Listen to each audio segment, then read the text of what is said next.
सर्दियों की कठोरता को मात देते हुए भक्तगण जब इस दिव्य स्थल की ओर बढ़ते हैं तो उनके कदमों में सिर्फ ठंड नहीं बल्कि भगवान शिव की अनंत कृपा की गर्माहट होती है।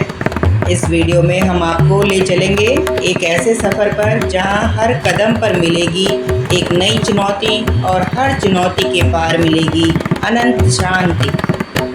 श्रीखंड महादेव कैलाश भारत के हिमाचल प्रदेश के कुल्लू के निरमंड उपमंडल में एक हिंदू तीर्थ स्थल है जिसे भगवान शिव और उनकी पत्नी देवी पार्वती का निवास स्थान माना जाता है।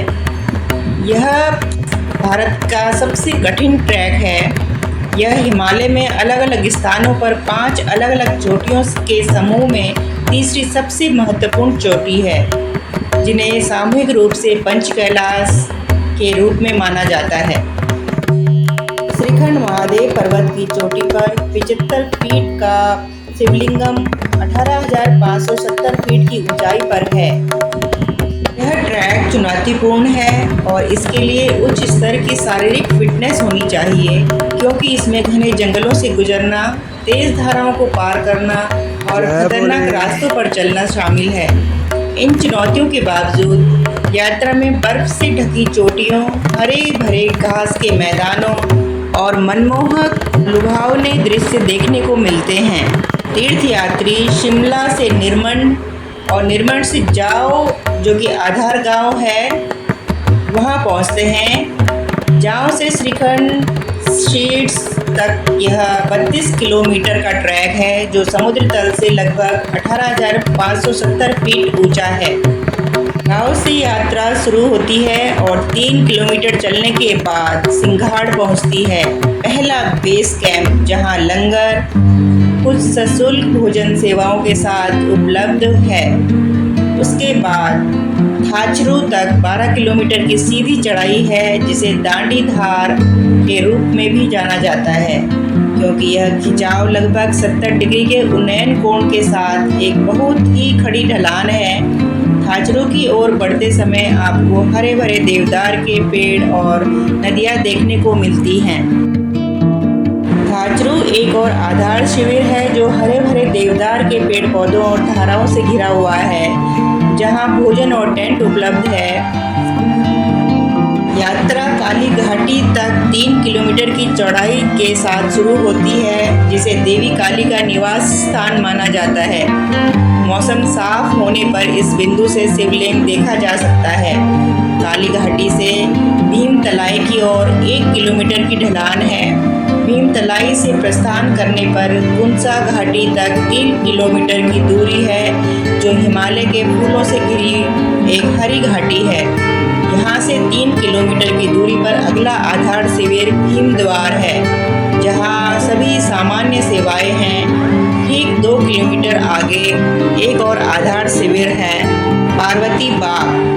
माना जाता है कि यह हिंदू देवी पार्वती द्वारा लगाया गया बगीचा है। वहाँ से 2 किलोमीटर दूर अगला स्थान नैन सरोवर है और इसे एक पवित्र झील माना जाता है, और कई लोग झील में डुबकी लगाने के बाद पुरानी बीमारियों और दुर्बलताओं के शारीरिक उपचार की रिपोर्ट करते हैं। इसके बाद चट्टानी इलाकों से होते हुए शिखर तक लगभग 3 किलोमीटर का अंतिम खंड है। श्रीखंड महादेव की यात्रा सर्दियों में अत्यधिक चुनौतीपूर्ण और साहसी मानी जाती है। इस दौरान रास्तों पर भारी बर्फबारी होती है, जिससे यात्रा की कठिनाई बढ़ जाती है। सर्दियों में यात्रा के लिए एक अनुभवी गाइड होना बहुत जरूरी है, जो रास्तों और मौसम की जानकारी रखता हो। अकेले यात्रा करने से बचें और समूह के साथ यात्रा करें, जिससे मुश्किल परिस्थितियों में मदद मिल सके। श्रीखंड महादेव से जुड़ी कई पौराणिक कथाएं और धार्मिक मान्यताएं हैं। उनमें से कुछ कहानियां इस प्रकार हैं। शिव और कामदेव की कथा। एक समय की बात है जब भगवान शिव तपस्या में लीन थे। कामदेव ने शिवजी की तपस्या भंग करने की कोशिश की। शिवजी ने अपने तीसरे नेत्र से कामदेव को भस्म कर दिया। इस घटना के बाद भगवान शिव ने श्रीखंड महादेव को अपना निवास स्थान बना लिया। दूसरी कथा कुछ इस प्रकार है। महाभारत काल में पांडवों ने अपने वनवास के दौरान श्रीखंड महादेव की यात्रा की थी। कहा जाता है कि भगवान शिव ने पांडवों को दर्शन दिए और उन्हें आशीर्वाद दिया। पांडवों ने यह शिवलिंग की स्थापना की जो आज भी श्रद्धालुओं द्वारा पूजनीय है। सर्दियों में ये यात्रा बहुत ही चुनौतीपूर्ण होती है। एक तो ट्रैक साफ नहीं दिखाई देता और रास्ता भटकने का डर होता है और ऊपर से ग्लेशियर्स का टूटना। श्रीखंड महादेव की सर्दियों में यात्रा एक अद्वितीय और चुनौतीपूर्ण अनुभव है जो श्रद्धालुओं को भगवान शिव की कृपा का अनुभव कराता है। इस यात्रा से न केवल धार्मिक लाभ मिलता है बल्कि आत्मिक शांति और प्राकृतिक सौंदर्य का भी अनुभव होता है। यहाँ शिवलिंग स्थित है। शिवलिंगम के साथ साथ शिखर पर भगवान कार्तिकेय का एक पर्वत भी है जो मुख्य शिव पर्वत के पीछे है।